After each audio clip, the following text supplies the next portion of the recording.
everybody, welcome back to Keto Meets Menopause. My name is Alma and I'm here today to talk to you about the ketogenic way of eating or way of life. I don't typically like to say diet because I think that definitely implies something that you're doing for a short amount of time or a specific amount of time until you reach your desired goal. I really do believe this is truly a way of eating for the rest of my life, a way of life, period. An eating style that should continue the balance of my life so that I can enjoy the balance of my life. So you've heard about the ketogenic way of eating and you're like, where do I get started? Well, you know what? There's a person that is going to just research it for weeks and weeks and weeks until they finally decide they're going to get started. There's a person that's going to jump in not knowing anything and just going to fumble their way through. And either one of those really are fine. What I would say is really be mentally prepared to start this, regardless of which way you're going to do it.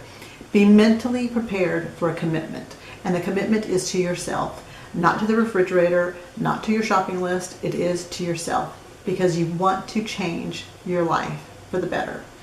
If you're not there yet, take another week and think about it and then start. So let's say that first week you're going to get rid of sodas and start incorporating more water. Wonderful. In addition to that, go ahead and on your phone or your iPad or your computer or wherever, go ahead and load the MyFitnessPal app and just start playing with it. Start looking at it as far as foods and macros and how to calculate everything. I'm saying go ahead and familiarize yourself with that tool, and that way when you're ready to really start counting your macronutrients, you'll be prepared. Week 2, let's say you get rid of junk food. Oh, what a great accomplishment. Those two things alone, week 1 and 2 of getting rid of sodas and perhaps junk food, you'll already see a change in the scale. I can almost guarantee that. Okay, so then let's look at week 3. Week 3 is when you say, you know what, I'm going to start focusing on my fat. I've already gotten rid of the majority of my carbohydrates. I've already gotten rid of this. Now I'm going to actually look at implementing this way of eating, this way of life. And I promise you it's going to be a change to your life that you're not going to regret.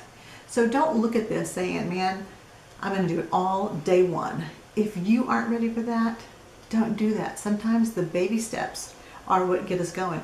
When I started walking, I was probably doing 20-minute miles.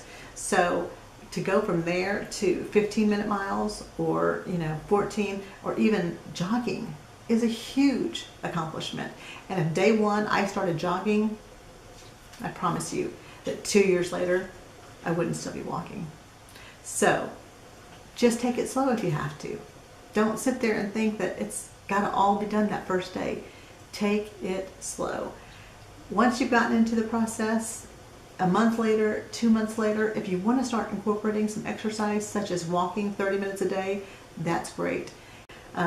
Yes, there is, quote, wrong ways to do it, but guess what? We all start somewhere. We all fail at some point. We hopefully all pick ourselves up by our bootstraps and get moving again because we're worth it. Just know that about yourself. You're worth it. We're all worth it. And sometimes we have to remind ourselves of that.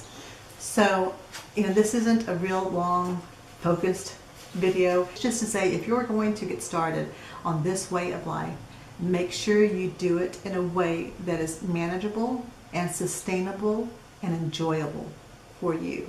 If you're not going to enjoy it, you're not going to stick with it. If you're going to stress out over it, you're not going to stick with it. So do it at your pace, not at anyone else's pace and say, well, I read this person, they did this, they did this, they did this.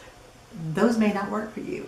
Make sure you do it in a manner that works for you. It's so important to recognize the differences and the uniqueness that each individual brings to the table.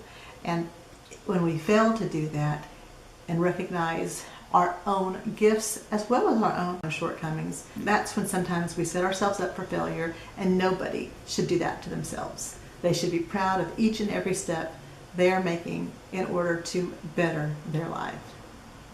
So with that being said, I will have some future videos that talk about the ketogenic way of life that will be more detailed. Right now, I just want you to say, hey, you know what? If you're just kind of on the sidelines right now, thinking about, oh my gosh, I better do this, I better learn this, I better learn that, I better do this. You know what? You don't. Take it in baby steps. If you look at it that way, at the whole picture, I promise you it won't seem like such a daunting task. Okay guys, so that's it for today. I wish you all well on your journey. I look forward to spending more time with you, and have a blessed evening. Bye-bye.